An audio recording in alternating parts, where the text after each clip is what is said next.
Bienvenue à vous, merci beaucoup de participer à ce rendez-vous. Ça va bien, Bertrand? Merci. Voilà, après l'éclairage un peu d'une essayiste sur ce qu'on pourrait faire, on a un homme politique à qui on va pouvoir poser les questions très directement. Merci à vous, Xavier Bertrand, président du Conseil régional des Hauts-de-France. Depuis ce matin, on a vu que les entreprises artisanales du bâtiment sont dans les statistiques, mais pas toujours. Elles passent un peu en dessous des radars. Les chiffres sont là, mais parfois mal utilisés. On a vu aussi que ces entreprises, ces TPE, sont très bien ancrées dans les territoires, elles fonctionnent bien et que les élus locaux qu'on a eu tout à l'heure, et vous en êtes un également, les connaissent, les font travailler, etc.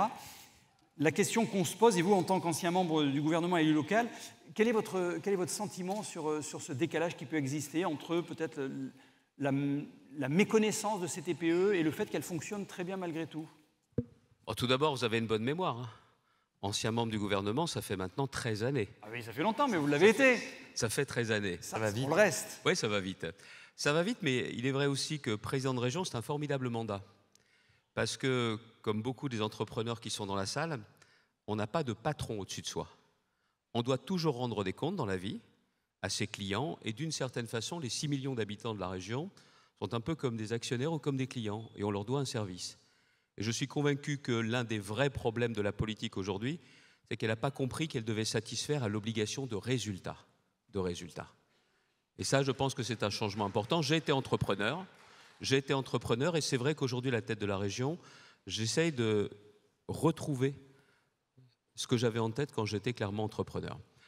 Pour répondre à votre question, déjà, parce que bon, les politiques peuvent venir défiler à vos tribunes, à vos assemblées générales, la vraie question, c'est qu'est-ce que les responsables ont clairement en tête, ont plutôt comme conviction? Et celle que je voudrais partager avec vous, et quand Jean-Christophe m'a invité, je lui ai dit tout de suite oui. Pourquoi? Parce que la première, c'est est-ce que le bâtiment, ça compte dans un pays et dans l'économie d'un pays? Je ne veux pas opposer les uns aux autres, je ne veux pas faire de propos caricatural, mais Startup Nation, oui, mais pas seulement. Startup Nation, oui, mais pas à la place. Donc, est-ce que le bâtiment, ça compte? Alors, même quand on dit ça, après, c'est les preuves d'amour qui comptent. Est-ce que ça compte? Deuxièmement, est-ce que le modèle de la TPE, est-ce que le modèle de l'artisanat, comme le commerce, ça compte, oui ou non?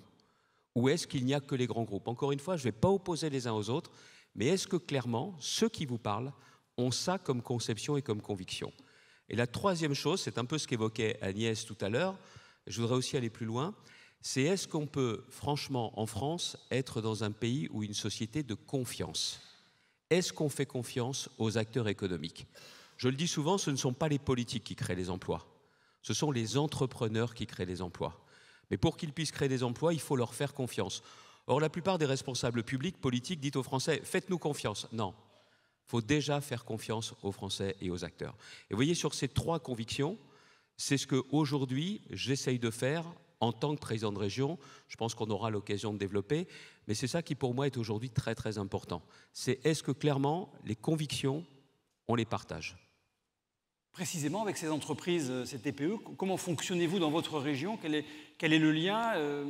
Est-ce que vous avez ce modèle en tête, dans votre viseur? On a vu ce matin que ce modèle-là n'était pas toujours dans le viseur des politiques. Oui, alors le sujet, c'est que quand ça fait longtemps que vous êtes dans le circuit, vous avez noué des relations d'amitié, des relations de confiance. Et je ne vous cache pas que la CAPEB, Jean-Christophe le sait, chez moi, la CAPEB, c'est José Faucheux. José, il n'est pas là aujourd'hui pour des raisons de santé, très actif, mais c'est avec lui que j'ai compris depuis bien longtemps ce qui pouvait être, je vais rester poli, une erreur commise avec beaucoup de bonne foi par les politiques, mais ce qui sur le terrain ne roulerait pas. Par exemple, en 2020, on avait mis en place avec la Fédération française du bâtiment une charte de partenariat, à la fois sur les formations en faveur du secteur, et puis aussi sur la façon dont on passait nos marchés, nos appels d'offres. Et on l'a fait aussi très rapidement, parce que José me dit « Elion, tu as fait avec la FFB, mais on est là, mon grand ». On a fait exactement la même chose avec la CAPEB, et on a renouvelé cela. Et bien, encore une fois, la politique que nous menons, je pense qu'elle est moins à côté de la plaque ou pas à côté de la plaque, parce que ceux qui l'ont utilisé, qui vont l'utiliser, ont été également ceux qui ont participé à l'élaboration de cette politique. Le problème en politique, vous savez, c'est de réussir à se mettre à la place des autres. Quand vous avez des relations de partenariat, des relations de confiance et des relations qui plus est d'amitié, c'est beaucoup plus facile de voir ce qui sera efficace ou pas. Mais ça passe forcément par ce genre de partenariat. Quand un projet de loi est défini, quand une réglementation est mise en place, souvent les artisans sont obligés d'aller se battre pour dire « mais attendez, nous, ça ne peut pas coller parce qu'on n'est pas dans cette case-là, etc. » Oui, mais la question, c'est par qui vous vous faites entendre. C'est aussi pour ça, quand vous invitez des politiques à des assemblées générales, c'est important. Parce que si les gens qui viennent ne sont pas sourds, ils vont quand même entendre un certain nombre de messages. Pour moi, c'est plus facile quand vous avez noué ces relations d'amitié. J'ai toujours fait ça, notamment quand j'ai eu à mettre en place des réformes dans le domaine de la santé. Vous ne pouvez pas avoir de politique efficace sans que les acteurs soient partie prenante du début jusqu'à la fin. Parce qu'autrement, en politique, on fait très rarement des tableaux de bord pour voir justement si la politique rencontre du succès ou pas. Moi, à la région, j'ai des tableaux de bord hebdomadaires pour voir si ça marche ou si ça ne marche pas. Et le politique ne doit pas s'interdire l'évaluation, la rectification. Et c'est ça qui compte. Vous prenez par exemple dans les discussions que nous avions eues, on avait des formations dont on pensait qu'elles marchaient, puis personne ne regardait le taux d'insertion, c'est-à-dire combien de personnes à la fin avaient vraiment du boulot. J'ai fermé des formations pour lesquelles les taux d'insertion étaient d'1 tiers. Je ne suis pas là pour arroser le sable avec l'argent de la région. Et on met aujourd'hui notre argent là où il y a des débouchés derrière. Deuxième exemple. Quand vous êtes dans une région, quand vous avez des marchés à passer, que ce soit pour les lycées, je pourrais parler d'autres grands chantiers, les services de la région préfèrent bosser avec une entreprise générale. Beaucoup plus simple pour les services. C'était la discussion de notre précédente table ronde. Est-ce qu'il faut imposer un choix d'entreprise régionale? Est-ce qu'il faut prioriser? Si vous faites ça, vos services sont tranquilles. Et donc, ce qu'il faut imposer, c'est des allotissements. Alors, ce n'est pas leur tasse de thé a priori, et on va se mettre à leur place, mais c'est ce qui vous garantit que les artisans, dans le meilleur des cas, vont bosser en sous-traitant. Or, si vous passez à une politique d'allotissement, c'est un changement culturel pour la maison qu'est le conseil régional, mais c'est la seule façon de permettre très clairement, comme je l'ai dit tout à l'heure dans ma deuxième conviction, que les TPE ne vont pas être effectivement la 5e roue du carrosse. Aujourd'hui, à la région, dans les marchés publics, parce que c'est un peu une obsession chez moi, on a à peu près 85% des marchés publics qui sont passés avec des entreprises des Hauts-de-France. Les 2 tiers sont pour des TPE. Les 2 tiers sont pour des TPE. Et encore une fois, je ne suis pas un magicien, c'est tout simplement que j'ai parlé avec les acteurs, c'est tout simplement qu'on a défini des nouvelles procédures sur les allotissements, et notamment, vous voyez, sur les travaux d'efficacité énergétique dans les lycées, on est passé à des systèmes d'allotissement complet. Du coup, dans la région, sur 5-6 ans, ce sont 30 millions d'euros qui vont être accessibles justement aux très petites entreprises, aux entreprises artisanales. La facilité, c'était de faire appel aux majors. Alors entendez-moi, je n'oppose pas l'un à l'autre, mais moi je marche bien sur 2 jambes. Il y a les grands groupes et il y a les entreprises artisanales, et dans ces cas-là, vous pouvez marcher mieux. Donc c'est un choix vraiment politique. Comment vous expliquez que ce choix ne soit pas dans la tête de tous les politiques qui devraient avoir un peu cette position Écoutez, si je viens témoigner ici, c'est parce que moi, ça ne me plaît pas d'être le seul ou l'un des rares. Ce qui est important en venant témoigner, c'est que d'autres se disent, et que d'autres disent, notamment en revenant dans leur région, et ils font ça dans telle région, dans les Hauts-de-France, pourquoi vous ne faites pas pareil? Le véritable vocation, si vous voulez que ça marche, et c'est aussi la raison pour laquelle toujours mes ambitions nationales, c'est parce qu'il ne faut pas le faire seulement dans les Hauts-de-France. Je ne suis pas la seule région à le faire, je ne suis pas la seule collectivité à le faire, mais que ça se généralise. C'est comme les appels d'offres. Les appels d'offres, quand il y a eu des situations exceptionnelles, Covid, alors là, les procédures, on savait s'en affranchir. Pardonnez-moi, ça n'a pas été non plus le cirque, ça a tourné. Il n'y a que quand il y a des situations de crise que nous sommes capables de mettre en place des procédures exceptionnelles. Eh bien, par temps normal, il est tout aussi facile de simplifier. Et voyez les appels d'offres. Quand vous pouvez choisir plus facilement, plus rapidement, ça ne coûte pas 1 euro. On sait qu'aujourd'hui, l'argent public ne court pas les rues, notamment la commande publique, quand elle est intelligemment conduite, c'est quelque chose qui peut vraiment donner du boulot et qui ne coûte pas d'argent public. Qu'est-ce qu'on attend ? Jean-Christophe Repon, votre réaction ? Non, moi, le témoignage de Xavier aujourd'hui, c'était pour dire le travail qui est fait en région. J'étais venu, moi, quand vous avez signé la charte. Bon, on est arrivé après la Fédé, mais on est venu quand même. Et le fait que derrière, on ait mis en place vraiment une spécificité TPE. Et en fait, on veut partir, nous, des bonnes pratiques que les CAPEP départementales ou régionales entretiennent avec les élus locaux. Et quand ça marche en territoire, en département, en région, eh bien, il faut qu'on le porte plus loin. Et souvent, les bonnes pratiques territoriales devraient être maintenu et dimensionné au niveau national. C'est la bonne pratique territoriale qui souvent fait la réussite. On en a parlé tout à l'heure avec le département. Partir du terrain pour faire les lois, partir du terrain et du test TPE, par exemple, pour l'accès au marché, ça permettra de réussir un réel marché et une activité économique concrète. Quand on part d'une loi nationale qui vaut pour l'ensemble du territoire, qu'elle soit pour le RGE, sur ma prime rénov', etc., on a peu de réussite et on crée des intermédiaires et on crée des métiers qui n'existaient pas et on crée un monde économique qui vient détourner une partie des recettes. Et donc nous, on part plutôt sur comment ça marche bien en territoire, comment l'intelligence de terrain de l'artisan auprès des élus qui sont à l'écoute de la TPE, c'est quand même pas la majorité.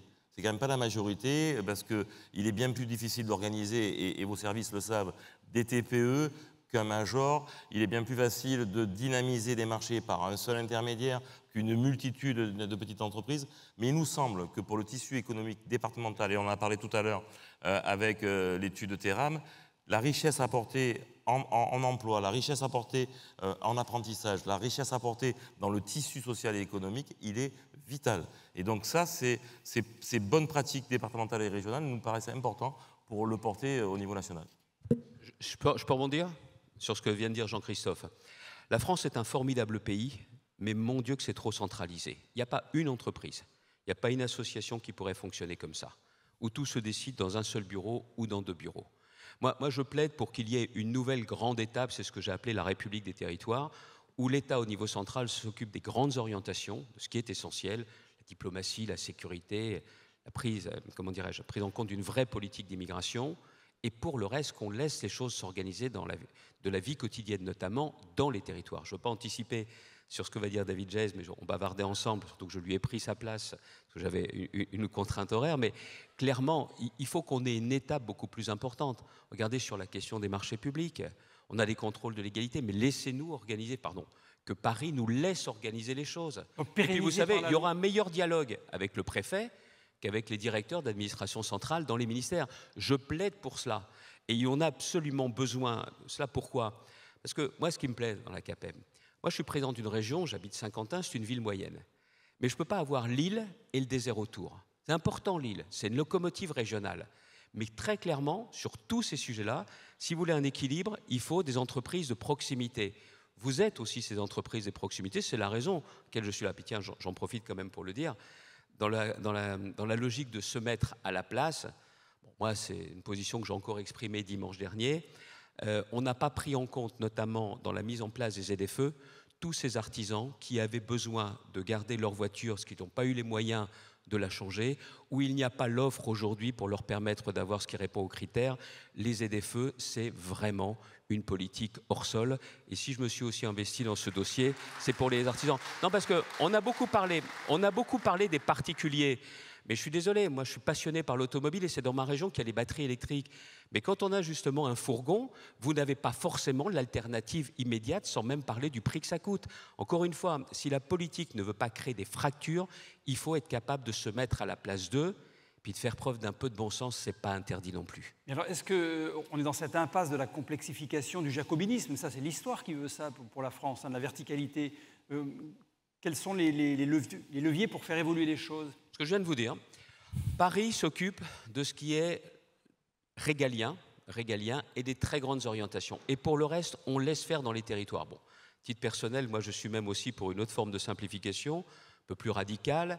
Je pense qu'on pourrait diminuer de 40% le nombre d'élus locaux, c'est-à-dire que l'élu départemental deviendrait en même temps élu régional. Ça fait 40% d'élus de moins. Je suis le seul président de région à porter ça, parce qu'on me dit en train de faire harakiri au personnel politique régional, mais on aurait de la simplification. Et entre parenthèses, quand vous, artisans, vous avez un chantier de rénovation, par exemple thermique, énergétique, dans une cité scolaire avec un collège et un lycée, ça serait beaucoup plus simple s'il y avait qu'un élu plutôt que s'il y avait 2 élus. Bon, on me dit que je me fais un harakiri. Non, j'essaye juste d'appliquer également aux politiques les efforts de rationalisation et de simplification. C'est pas plus compliqué que ça. Mais les textes sont très compliqués. On rajoute des couches à des couches. Comment vous l'expliquez ça Attendez, les textes sont plus compliqués. Je ne vais pas faire le procès d'un tel ou un tel. Si je n'avais pas balayé devant ma porte, j'aurais aujourd'hui droit aux mêmes critiques. Si vous n'écoutez que ceux qui sont autour de vous, mes services d'achat, mes services travaux. Je disais, Monsieur le Président, c'est plus simple de faire comme on faisait qu'une entreprise générale. Ils ont pignon sur rue, ils sont solides, ils sont costauds techniquement, et nous, on n'a qu'un seul interlocuteur. C'est plus facile que de faire 5, 6, 7 ou 10 allotissements. Sauf que derrière, vous avez des artisans qui, du coup, vivront moins bien, parce que dans le meilleur des cas, ils seront en sous-traitance. Et puis, vous voulez que je vous dise, on a changé nos pratiques. Ben, ils n'en sont pas morts chez moi. Et les majors ne sont pas mortes non plus. La vraie question, c'est est-ce que vous prenez en compte ce que je vous disais tout à l'heure, l'importance du bâtiment, l'importance des TPE, et est-ce que vous faites confiance? C'est ces trois guides-là qui permettent, à mon avis, alors je sais ce que tout le monde pense de la politique aujourd'hui, puis ce n'est pas tout à fait faux ce que vous pensez, mais on peut aussi se comporter en entrepreneur et faire preuve de bon sens. Jean-Christophe, merci pour ce témoignage. Xavier Bertrand, je ne jugerai pas la politique. Non, je dis, nous, le ressenti, et j'en parlerai tout à l'heure, c'est qu'à l'heure actuelle, les décisions et l'organisation du marché, elle est plutôt à offrir plus de marché aux majors et aux grands groupes qu'à la TPE. On a vu, nous on porte depuis 2 ans, je vous disais, le groupement momentané d'entreprise pour accéder à des marchés. En parallèle, on a un projet de loi sur une expérimentation de 5 ans, sans allotissement. Open bar, et on regardera à la fin. Et on a tout qui s'organise comme ça, à côté de la TPE, en se disant, la TPE est là, il y a 500 000 entreprises, ils sont plutôt sympathiques, ils seront toujours là, et ils feront le boulot. Ils feront le boulot, mais alors du coup en sous-traitance, ou en sous-sous-traitance, ou en sous-sous-sous-traitance. Puisqu'on a regardé sur notamment la loi fraude, où on a demandé 2 rangs de sous-traitance maximum sur le RGE, on en a rajouté un 3e, au cas où, sur le petit collectif, parce qu'on n'aurait pas les compétences en interne. Donc à chaque fois qu'on fait un petit pas en avant, depuis 2 ans, sur la simplification, sur l'accès au marché, sur la capacité de donner du travail à la TPE, de la reconnaissance de la TPE, depuis 2 ans, on recule chaque fois. Alors on connaît le contexte politique difficile de l'Assemblée, il est difficile de légiférer, on a bien conscience, on a vu passer aussi les ministres et les solutions, donc on n'est pas non plus en dehors de la société, on voit bien le contexte. Mais il n'empêche que pour les artisans qui sont là, qui ont connu une année 2024 assez rude dans l'activité, dans le volume d'activité, dans le chiffre d'affaires, dans la perte d'emploi, et là, les prémices peut-être d'une activité renaissante avec un contexte encore plus trouble, il n'y a pas de visibilité, quoi. Et on n'a pas d'éléments législatifs qui puissent nous dire, les gars, dans l'année, ça va redémarrer, les transactions immobilières commencent à reprendre, ça veut dire que d'ici 3-4 mois, on va avoir les retours, et quand on échange avec les artisans ici présents, tout le monde dit, ça se contracte encore plus. Alors, nous, on avait fait moins de 4% d'activité dans la TPE l'année dernière, on s'est refusé de donner des hypothèses en 2025 parce qu'on espérait qu'il y ait des arbitrages favorables, mais les hypothèses sont plutôt à moins 6, quoi. Et donc, nous, on a besoin rapidement de légiférer pour pouvoir redonner l'activité. Juste deux propositions que je mets dans le débat. Il y en a une que j'ai faite à la télévision dimanche soir. Bon, on nous dit guerre commerciale avec les États-Unis, pas parce que Trump a temporisé que les nuages sont derrière nous. Et le Premier ministre nous a dit on va avoir une baisse de la croissance du PIB de 0,5%. Ouais, si on fait rien, on fait rien. Vous prenez par exemple sur la question de la construction du logement.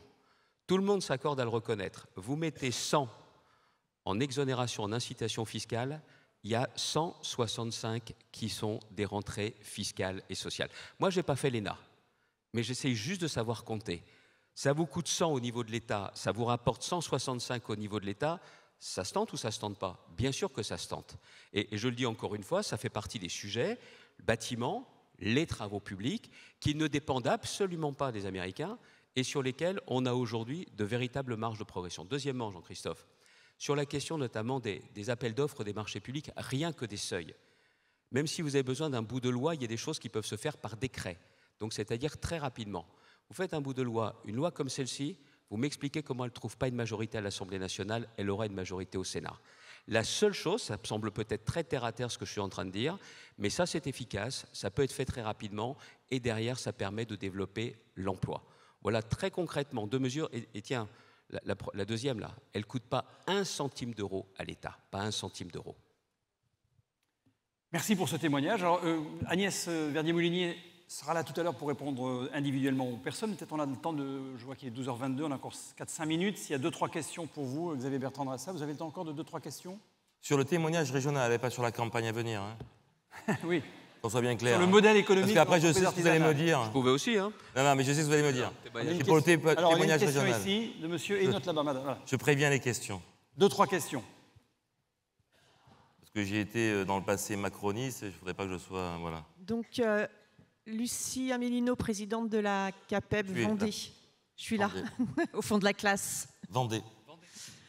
Tout d'abord, merci, monsieur Bertrand. Je ne peux même pas dire, madame, que c'est un beau département parce que ça pourrait être interprété. Non, non, mais vous pouvez le dire, nous sommes un très beau département. Ah oui, oui, oui. Voilà. Je viens de comprendre. Je sais, oui. Et donc, oui, donc vous remercier d'être présent avec nous aujourd'hui. J'ai entendu parler ce matin que nous étions des petites souris dont on avait plein de données sur nous, mais qu'on avait du mal à les exploiter. Peut-être parce que nous ne sommes pas très bien connus et reconnus. Mais moi, je me demande, je suis très contente que vous soyez là, monsieur Bertrand, mais non seulement nous sommes mal connus et peu reconnus, mais sommes-nous respectés puisqu'aucun membre du gouvernement n'a daigné venir nous écouter aujourd'hui. Voilà. Je ne sais pas si c'est Xavier Bertrand à répondre à cette question, je ne crois pas. Il y avait une... Madame, je vais juste vous dire une chose. C'est que la première, vous voyez, j'étais assureur dans une vie antérieure. Et aujourd'hui, mes collaborateurs sont contents parce que je mets quasiment jamais les pieds au bureau. Je suis en permanence sur le terrain. Pourquoi ? Parce que si je suis au bureau, ceux qui viennent pousser ma porte sont plutôt des grands décideurs, des grands chefs d'entreprise. Or, là, aujourd'hui, ça me permet de répondre aux sollicitations et de pouvoir être davantage sur le terrain. Je n'ai jamais fait un contrat d'assurance important dans mon bureau, toujours chez les clients. Et je pense que ce qui est important aussi pour les politiques, quels qu'ils soient, quelles que soient leurs étiquettes, c'est de changer leurs habitudes et d'aller vers et d'ouvrir leurs oreilles. Et c'est pour ça que quand tu m'as proposé, je dis oui, pas seulement pour les liens qu'on peut avoir, ou les liens que j'ai avec la CAPEB, c'est parce que je vois bien vos réactions dans la salle, je vois bien aussi votre question. Il n'y a rien de tel que ce terrain-là et ce contact pour apprendre et éviter déjà pour les politiques, déjà d'éviter de faire des erreurs. Ça, c'est déjà pas mal. Je crois que vous pouvez le dire, il était à l'UNAPL, donc à l'U2P, adhérent à l'U2P en étant assureur. Allez-y, posez votre question. J'ai fait une adhésion comme ça. Les assureurs applaudissent, mon Dieu, c'est une belle journée. Ah oui. Amar Rossine, président Lot-et-Garonne. Ah oui, vous n'étiez pas de chez moi avec votre accent. Hein. Et charpentier. Voilà. Moi, je regrette un manque de reconnaissance des artisans du bâtiment. Parce qu'on a vraiment un sentiment d'être une vache à traire. On voit, on a été sur les abaissements de seuil, sur les micros.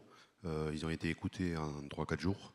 Nous, ça fait longtemps, plus de 10 ans qu'on bat le pavé pour essayer de faire comprendre qu'on n'est pas forcément contre ce système-là, mais sur l'application de ce système plutôt, la mise en place. Sur les banques, on n'a pas forcément l'impression d'être très écouté parce que, comme le collègue disait, il y a des problèmes de trésorerie et forcément sur les territoires, les banques ne suivent pas, même avec des entreprises qui n'ont pas de difficultés et qui ont recours ponctuellement à un besoin de trésorerie spécifique.